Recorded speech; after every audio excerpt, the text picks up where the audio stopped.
Hello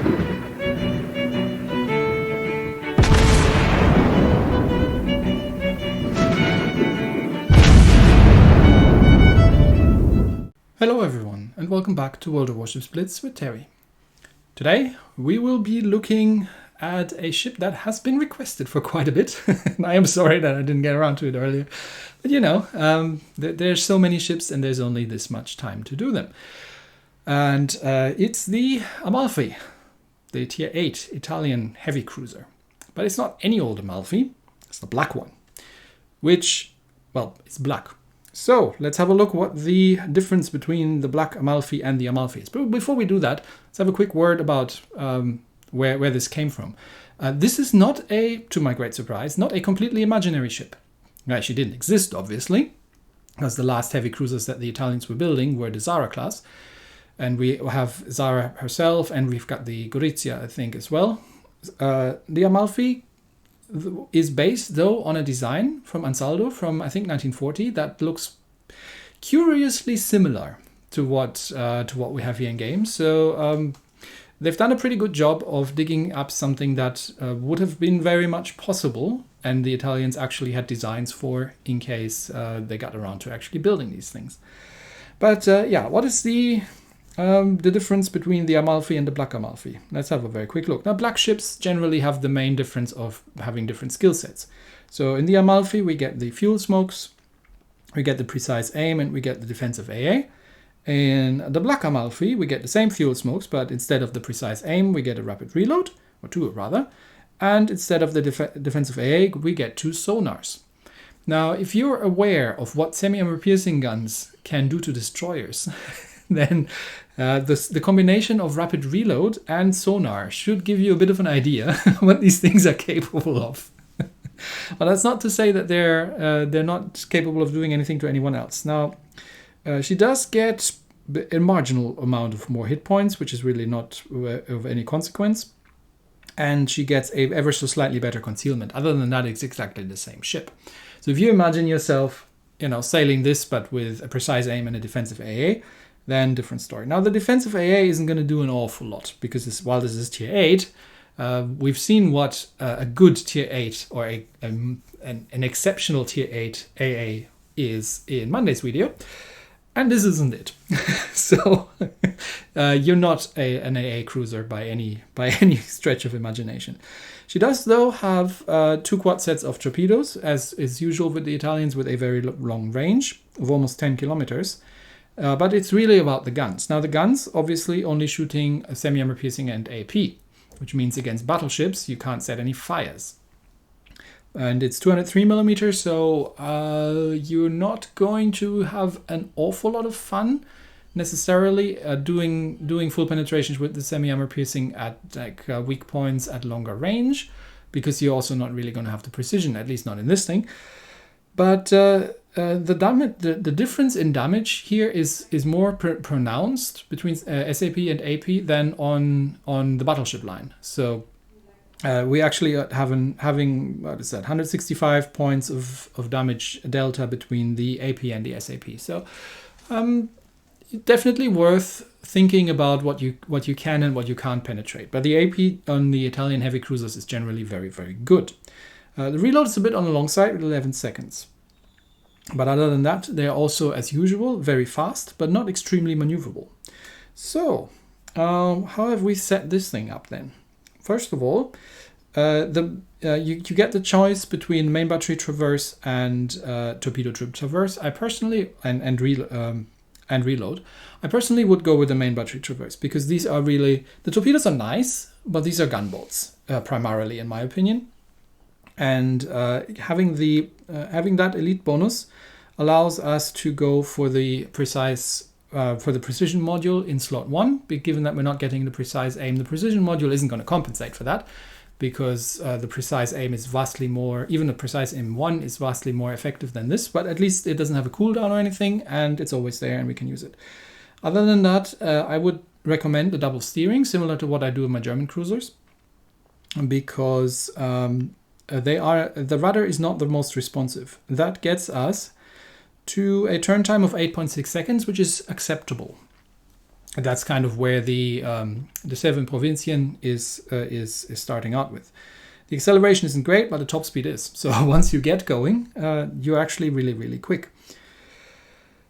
You can try to use the reload module in slot 1, but personally I prefer my shots to go on target, and she does have the rapid reload here. So on the actual Amalfi, I might have had a different build of using main battery mode 2.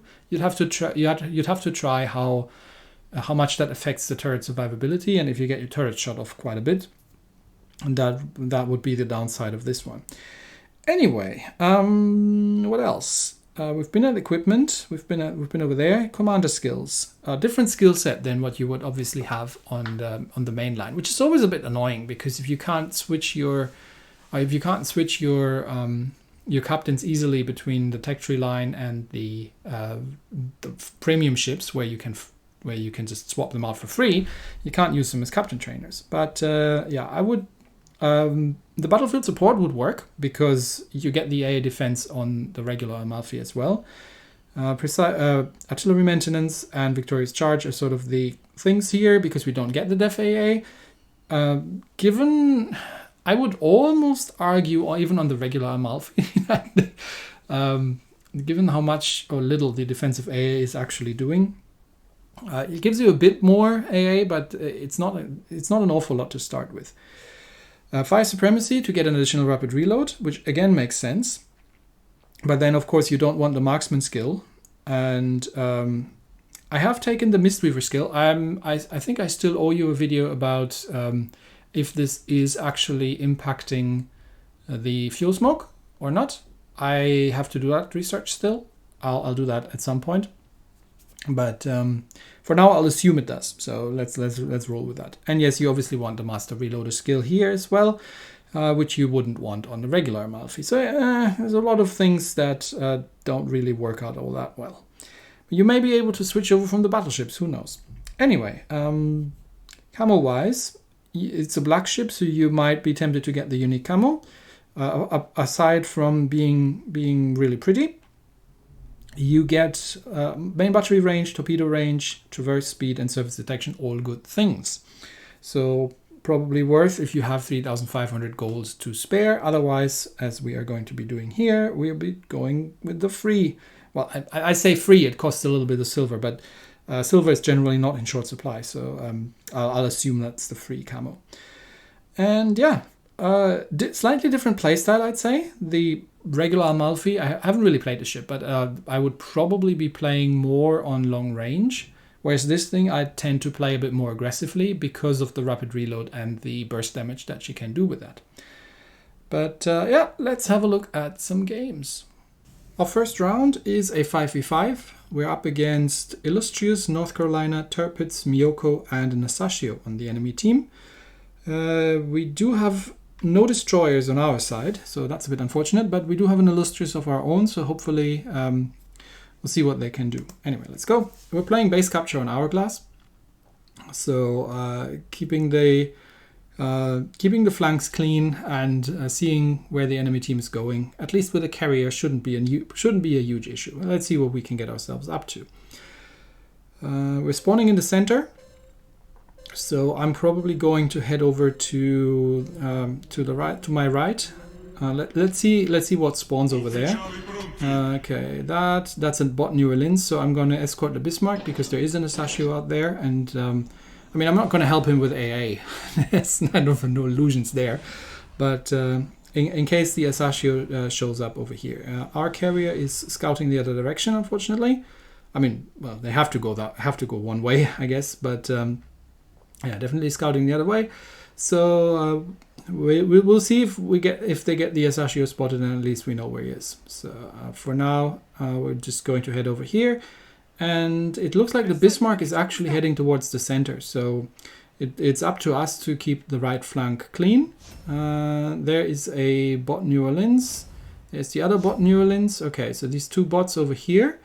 And I think we've spotted the Asashio, and he's coming over this direction, so I am definitely on the right side here. I'll just drop my torpedoes in a general direction. Bots you can... Torpedoing bots is often pretty difficult, so we'll switch over to the armor piercing. even though the SAP at range is actually doing pretty well, but we are coming into close range fights. And against the belt on the New Orleans, I probably want the AP. So let's see what we can do against that thing. And see if we can dispatch of them relatively quickly. There is a battleship, so I am stopping here because I don't want to get any further. Yeah, this is what I meant. And the Bismarck has decided to come along. Okay, double fire, I will damage on that. But with the rapid reload up, I have a pretty frightful damage output. And Bismarck takes out the first bot. Now it's just a matter of getting the second bot out of the way. They are just annoying because, you know, they do things like set fires. Okay, there's the Asashio. But he is sailing the other direction. So it looks like our one of our cruisers is AFK. Sitting next to the carrier. Which is a bit unfortunate because that Asashio is over there. But I can't really go and chase after him because there's also a battleship here. So we'll have to go. Well, we'll have to push here. There's the North Carolina. So if Bismarck can come along, it'd be really neat if the cruiser. Okay, the cruiser in the middle has woken up. Cool. So cruiser and Illustrious should be able to deal with the Asashio hopefully. So Bismarck and me are going to push that North Carolina and. I have a fuel smoke, so I can be a lot more aggressive than I would otherwise be. And anyway, the North Carolina is firing at the Bismarck. So I am shooting armor piercing at that thing and just get the rapid reload up and see if I can get some deck penetrations going here. I'm not sure I can. I'm not. He would probably dodge this. Not sure if he's paying attention though, but it's not. It wasn't a great angle. I want to get a little bit closer, and I want to have my torpedoes ready when I do. So we're just going to go and rush the North Carolina at this point and see if we can get him out of the picture and then threaten the enemy carrier. At this point I'm committed. I'm seeing the Asashio coming around in the center and our other cruiser has once again lost interest. But I am committed at this point, and I can't go chasing after that thing, so I've got the fuel smoke up, and I am just sinking shots into the bow section there of the North Carolina. He can't see me right now, so he's wasted his salvo. There's also the enemy Miyoko there, so we do need to be a bit careful. And that mostly missed, but the torpedoes probably won't. So let's see where his next. I'm waiting for his next main battery salvo. And at this range, I'm going to try and see if I can do anything against the deck plating. Yep, that is relatively successful. Okay, don't need to waste another shot. Unfortunately, he survived that, so he gets a salvo into me. I can use the other torpedoes against the Illustrious, and I just have to be careful with the Miyoko. So hydro up. Any Miyoko torps in the area? Doesn't look like. And okay, let's try to get the Illustrious out of the way. Now, unfortunately, yeah, the carrier is furiously pinging our cruiser to go and help out with the Asashio in our cup, and that would really be great. I'm a little busy right now, so I'm just trying to dodge the torpedo drop, but I think I was a little bit late with the fuel smoke here, but no matter. Yeah, as you can see, the AA does absolutely nothing, but he can't see me anymore, and I can shred this carrier. Now, unfortunately, the Asashio is at the friendly base. Now, the friendly carrier has left fighters there to keep him spotted, and I just need to get this carrier out of the way, such that we can start capping here. Okay, carrier's out of the way, but we are being capped. Yes, carrier is pointing it out, but we have lost our own Miyoko, who would have been perfectly set up to deal with the Asashio, and who the friendly carrier has been pinging furiously for the last couple of minutes to do exactly that. Now the carrier can't be expected to do anything, and the carrier is going to sink the. Either the carrier is going to sink that cruiser, or that cruiser is going to sink the carrier. Now that was a Miyoko, so if he gets torpedoes off, there's a fair chance that he's going to be able to sink the friendly carrier, and the friendly carrier has nothing to do. The problem is, if I'm not capping, because I'm not sure, there's the Bismarck is finally coming in, but I'm not sure if the Bismarck is going to go in the capture circle. So I have to wait here until I'm sure that the Bismarck is capping, because otherwise we'll lose to capping, because I don't think the carrier will be able to deal with the Asashio, and I can't shoot the Asashio from here. So now the Bismarck is in the capture circle. But I don't know if he's going to stay there. See, this is the... Okay, and yeah, the Miyoko takes out our carrier. Well played to our carrier. He's done all the right things. But Except maybe focusing down the Asashio early on, that would have been a good thing. Okay, see the Bismarck, is he going to stay in the capture circle or not? That's always the tricky part, right? You don't. Okay, so the Bismarck would have been staying in the capture circle. Maybe. No, I think the Bismarck is actually sailing outside the capture circle. Yeah, the Bismarck is outside the capture circle. So I had to stay in here and cap because the Bismarck has overestimated his speed. Unfortunately, at this point, and the friendly carrier has even dropped fighters over the Asashio. So we know where he is, but we've been a couple of seconds too late. And there was nothing we could really do about it because they have capped us out. The Asashio has started capping a little bit earlier. That's why we're now behind. That's why we're now 5 points behind. And unless we kill either the Asashio or that enemy Miyoko, there's nothing we can do about it. And the battle is ticking over. Neither of them is spotted. So some blind shots out at the Asashio, but yeah, not going to happen. And there's the Miyoko, but it's too late. So well played, our carrier. And well played the Asashio for grabbing the capture circle there. And it's been 5 points. But yeah, you don't have to necessarily be afraid of battleships in these things, even if you don't have the high explosive, because you can be very, very aggressive using the fuel smoke and using the relatively hard-hitting armor piercing. In the second battle, we are on Fort Line in a base capture. And we are playing against Shokaku, Minnesota, Baltimore, Shapayev, Yugumo, and Lightning. Now, I have actually, it's a bottom tier game, obviously, for us. I have actually recorded this quite a while ago, so I can't even remember what was happening in this battle. This is one of the gameplay recordings I've done like when I had a couple of minutes last week. But, I think I remember, yeah. I think I remember what was going down in this battle. Yeah, this one was funny. Anyway, we are spawning in the center. There's a battleship next to us, but there are 3 enemy destroyers out there. So I am going to very much head over to the right flank. And especially given that the carrier is scouting center, I think, by the looks of it. Yeah, it looks like the carrier is going pretty much center. Maybe slightly to my side. So we may get some scout going. Let's see. But yeah, we've got a what is it? A Z and a bot destroyer over there on our own side, and it looks like the battleship's coming this way as well. One of the problems, the biggest problems you're going to have in this map is visibility. Okay, we know that there's 1 destroyer over there, 2 destroyers over there. That was plausible that this was going to be happening. So the carrier is dropping them, which is very much appreciated in these maps because destroyers really are your problem here. And it looks like the Z has no intention of actually going down the flank. And yeah, the bot is not going to do anything because, yeah, bots are more than useless. Okay, it's the bot Benson coming down this way, but there was a second destroyer back there. So I am definitely in the right position here to do something about these guys. I can get some cheeky blind shots out, but I don't think they're going to do an awful lot. Yeah, oh, there's also a battleship over there. So now we know what our opposition is. The bot Benson is no danger, but there is another destroyer out there. We don't know what it is, but... We'll get out there and deal with it as it comes. Now, like I said, the Benson is no threat, but I also have the semi-armor piercing, and as you can see, semi-armor piercing can't over-penetrate. Okay, it's a Minnesota over there, who is shooting at me by the looks of it, so let's get the island between ourselves here, and while we're taking out the bot Benson, okay, that's the Benson down. I don't have eyes on the other destroyer. Obviously, the Kagero doesn't do anything, and the Z is going center.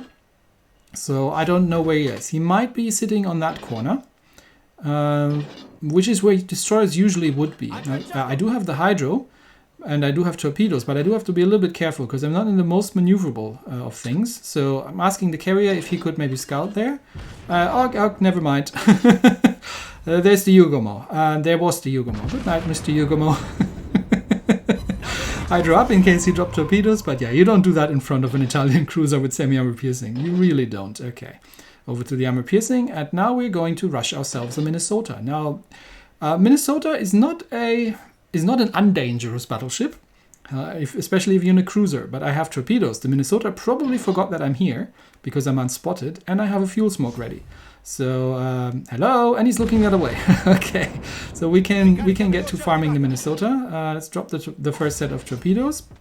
And he is getting torpedoed by our destroyer. That was probably the Z. who's just very lucky that the Minnesota has got the armor piercing loaded.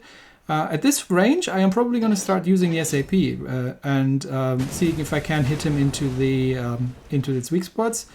And yeah, he is turning the ship around. No, not going to do an awful lot.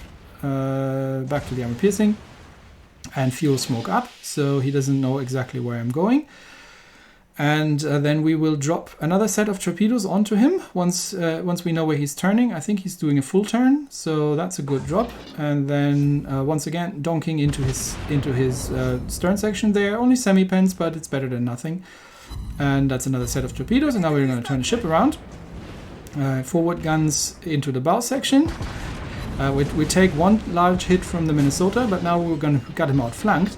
And I can drop the other set of torpedoes on him in this way, and now I've outrun his gun turrets, and he's at absolutely no chance of catching me anymore. And now I just have to finish him off with the guns before he gets the ship turned around, because it's a bot cargo, so he's not going to do an awful lot, but he is flooding, and he is furiously trying to turn the ship around, which is the right thing to do, but not going to help him because he's dead. And that leaves only the enemy carrier and one of the enemy destroyers. So I'm gonna go out and just go for the cap. The Z can play with the carrier. So I've already taken the Minnesota off his hands. The friendly Iowa sorts out the enemy lightning with the secondaries. So good job everybody, good job team. I'm just gonna sit in the capture circle and gather some capture points. So yeah, Black Amalfi. I mean, generally Amalfi, probably a very good ship. And the obvious advantage on the black the black version of it here is that you get the rapid reloads, and with this gives the Black Amalfi, a couple more capabilities that you probably wouldn't necessarily have in the regular ship.